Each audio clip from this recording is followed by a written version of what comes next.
రాజన్న సిరిసిల్ల జిల్లా గంభీరావుపేట మండల కేంద్రంలో వేదస్ అసోసియేషన్ వారి ఆధ్వర్యంలో విశ్వబ్రాహ్మణ విశ్వకర్మ ఐక్య సంఘం రాష్ట్ర జిల్లా మండల అధ్యక్ష ఎన్నికలు ప్రశాంతంగా జరిగాయి. మండలంలోని అన్ని గ్రామాల సంఘ నాయకులు, యువకులు, మహిళలు ఓటు హక్కు వినియోగించుకున్నారు. అనంతరం ఓట్ల లెక్కింపులో కొలనూలు వేణుగోపాలాచారికి 336 ఓట్లకు గాను 275 ఓట్లతో భారీ మెజారిటీతో గెలుపొందారు. అనంతరం వారు మాట్లాడుతూ ఈ ఎన్నికల్లో గెలిపించిన విశ్వబ్రాహ్మణ విశ్వకర్మలకు కృతజ్ఞతలు తెలిపారు.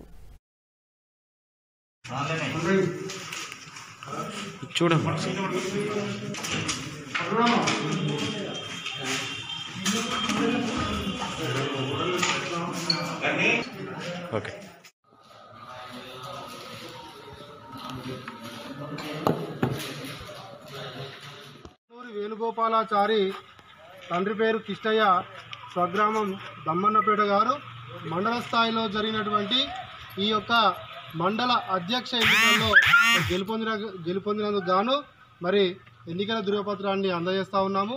ఈ సందర్భంగా మరి మన కుల బాంధవులు ఏదైతే కోరుకుంటున్నారో ఆ ఆశయ సాధనలో మిత్రుడు కొలనూరు వేణుగోపాలాచారి గారు కృతకృత్యుడు కావాల్సిందిగా అభినందిస్తూ మరి సర్వదా మీ అందరికీ ధన్యవాదాలు తెలియజేస్తూ మీ అందరి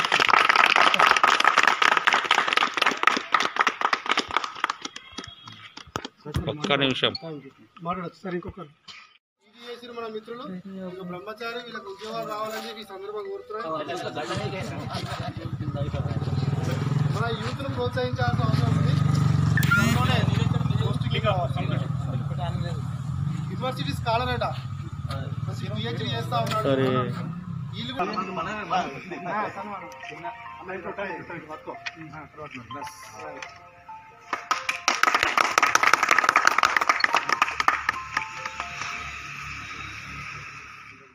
విశ్వబ్రాహ్మణ ఎన్నికలలో ఎలక్షన్స్ తోటి మన సంఘానికి ఎలక్షన్స్ జరగడం జరిగింది. మండలంలో గంభీరావుపేట మండలంలో జరిగిన దానికి ప్రతి విలేజ్ నుంచి వచ్చి పెద్ద సంఖ్యలో మా విశ్వబ్రాహ్మణ బంధువులు వచ్చి పెద్ద సంఖ్యలో ఓట్లు వేసి నాకు అత్యధిక మెజార్టీ ఇచ్చారు. వారికి హృదయపూర్వక నమస్కారాలు తెలుపుకుంటున్నా. అదే కాకుండా మన సమస్యలు ఏదున్నా కానీ, విశ్వబ్రాహ్మణుల సమస్యలు ఏదున్నా కానీ నేను ఎవరికి ఏం ఆపద వచ్చినా ఏదైనా వాళ్ళకి ఎలాంటి ఏదైనా కానీ నేను ముందు ఉండి నీకు ప్రతి ఒక్క సమస్య తీరుస్తానని ఈ మీడియా సమక్షంలో అందరికీ నేను చెప్తున్నాను. వీరు కూడా ప్రతి ఒక్కరు అడగగానే గ్రామానికి పోగానే మేము ఓట్లు ఇస్తాం, మేము కూడా మన కులం కూడా డెవలప్ కావాలి, మన కులం కూడా ముందుకు పోవాలి, అన్ని కులాలు చేసుకుంటారు అనే దాంతో అందరూ కూడా మంచి పట్టుదల